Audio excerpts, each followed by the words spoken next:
Many of us do not realize that many repeated mistakes that pass down from uncle to auntie to mom to dad to grandma to cousins are part of those generational bloodline curses. Have you ever felt like the Lord doesn't love you? Have you ever felt like God hasn't shown up in your life and you just go through disaster upon disaster, and it's like, if there's really that God that people talk about, that sovereign Father, where is he in my life? They're all I had those questions. I had those questions myself. I did feel once upon a time that this God was scary. I felt like, and he is. I mean, the fear of God is the beginning of wisdom.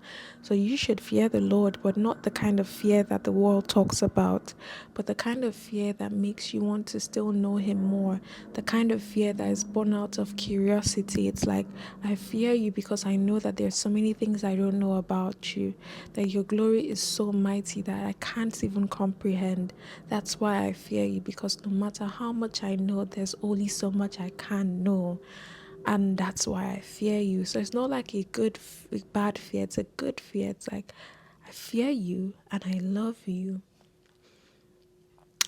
So I want to talk about bloodline curses, and I'm not obviously going to be able to cover the whole scope of the bloodline curses in this one video, but I want to serve this as an introduction to the topic, because a lot of us are suffering from generational bloodline curses without even realizing it. And that's why we feel like God is just quiet and silent, because we don't understand the things of the Spirit. It says in the Bible that my people perish for lack of knowledge.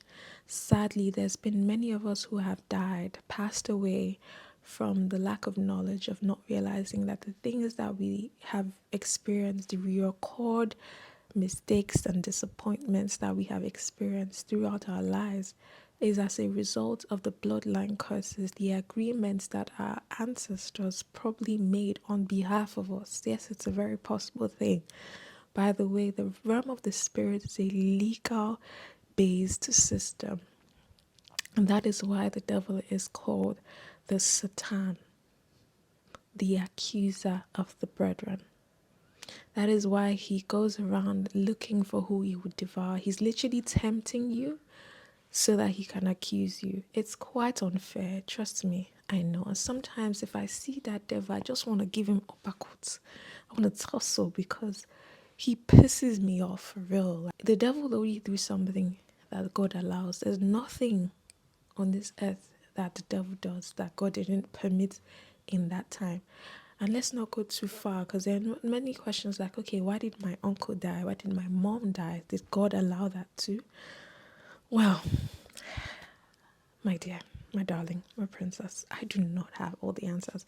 And let me tell you something, I've lost a person close to me.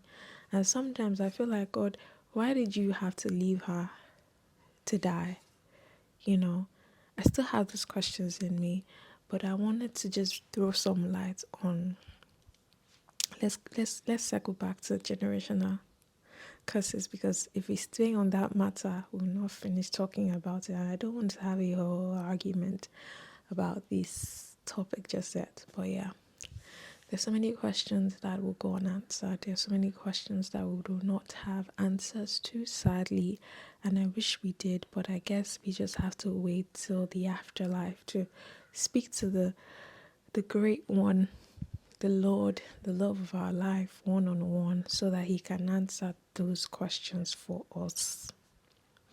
Now, into this video, many of us do not realize that many repeated mistakes that pass down from uncle to auntie to mom to dad to grandma to cousins are part of those generational bloodline curses. It's more than just noticing things with your bare eyes and saying, oh, that's a pattern. My mom gave birth to wedlock. I'm just using an example.